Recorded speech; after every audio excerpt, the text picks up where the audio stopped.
I want to start off this video by showing this review on Steam. It reads, new development team, new dogma for the JRPG genre, new engine, Unreal Engine 5, that doesn't have the usual performance issues or stuttering that other games have, incredible music, satisfying and layered combat, sold at a budget price. What is this black magic? I want to ask the same question too. What is this black magic? How does this game exist? How can a game that was made by approximately 30 people be like this? Let alone this is their first game. And the people made it are old Ubisoft employees? You're telling me I can have a game like this for $45 and also it's on Game Pass? How? The only word that describes what Clair Obscur Expedition 33 is for me, masterpiece. This game is a masterpiece with its stunning visuals that makes you stop to look at the scenery and just take it in, how beautiful everything looks, with its gameplay that is nothing like any other turn-based game I have ever played, with its soundtrack that sometimes made me look at the screen bewildered at what's happening, or sometimes gets me so excited I almost jumped on my table to scream.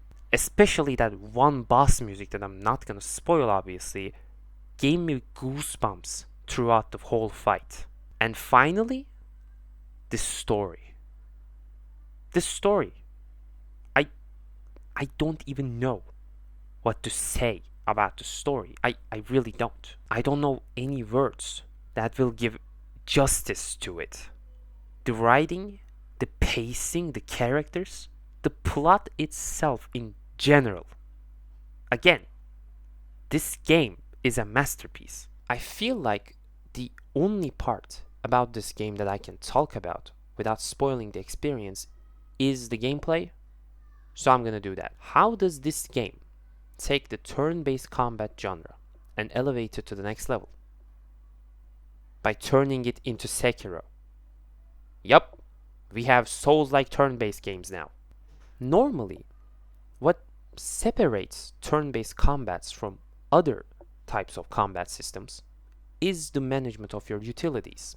You think about when to buff your team, when to debuff your enemy, when to attack, when to block, how to use your healer efficiently, because if your healer is dead in a turn-based game, 99% of the time you're losing that fight. But in Expedition 33, all of that utility management is something optional now. Buffs and debuffs are still a thing, don't get me wrong, but they're not required. They're just there to make your life easier if you want to.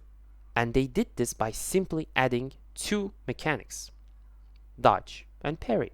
Every attack in the game can either be dodged or parried. Dodging is easier but less rewarding. Parrying is harder but more rewarding.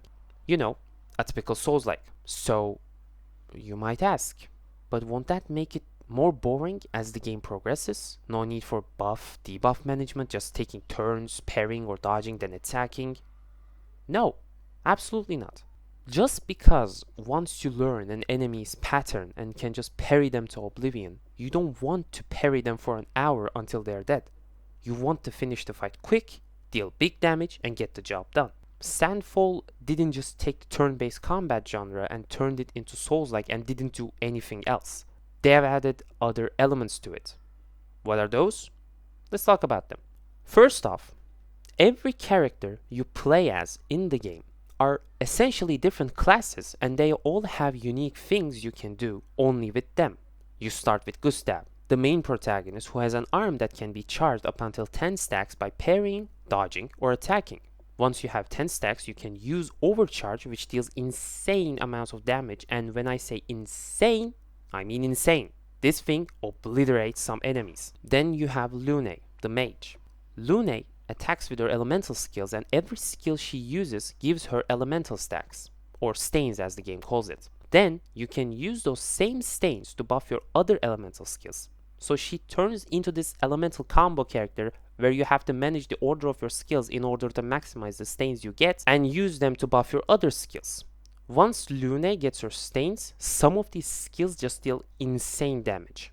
I personally built her as a lightning mage, and it is amazing. You have Mael, who has 3 stances she can get into.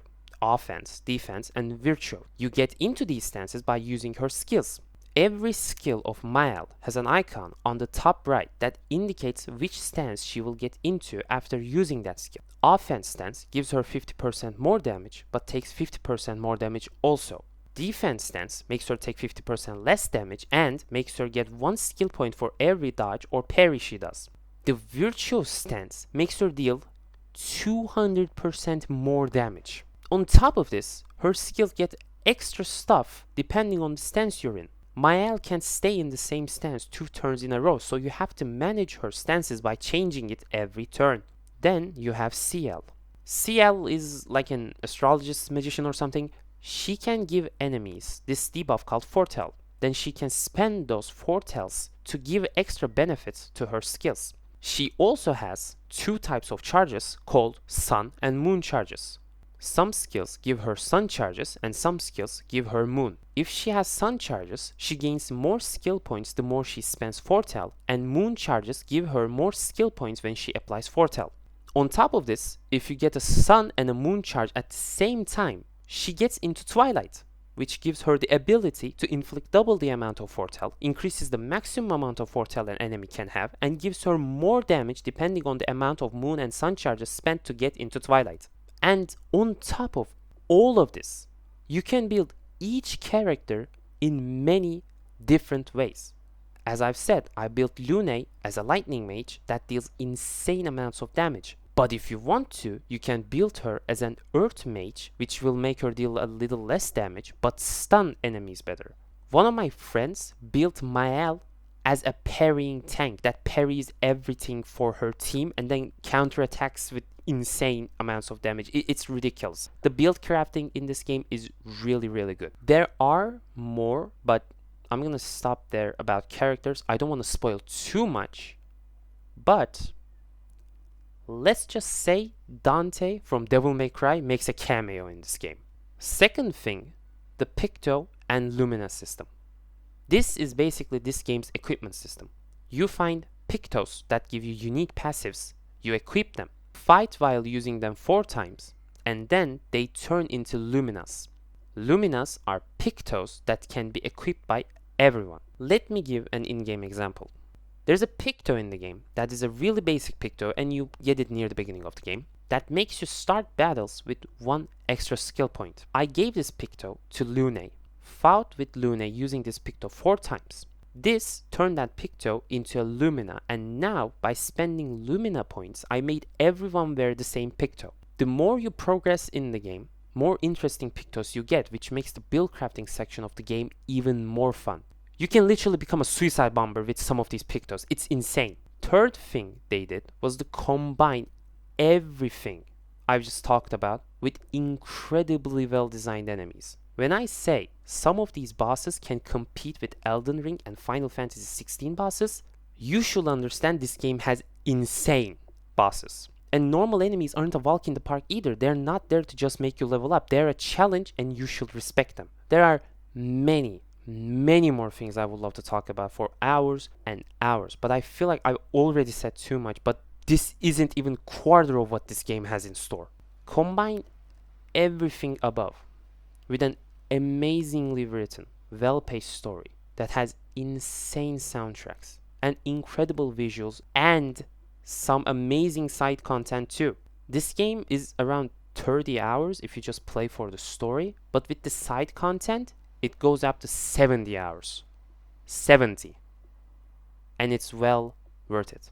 I just want to thank Sandfall Interactive for this amazing piece of art and making me feel things that I haven't felt for video games in a long time. Do yourself a favor and play this game. And do not look up anything. Do not get spoiled. Just go, try it, and experience it blind. If you don't want to buy it, it's on Game Pass. But let me just tell you, they deserve every dollar they get. Thanks for watching.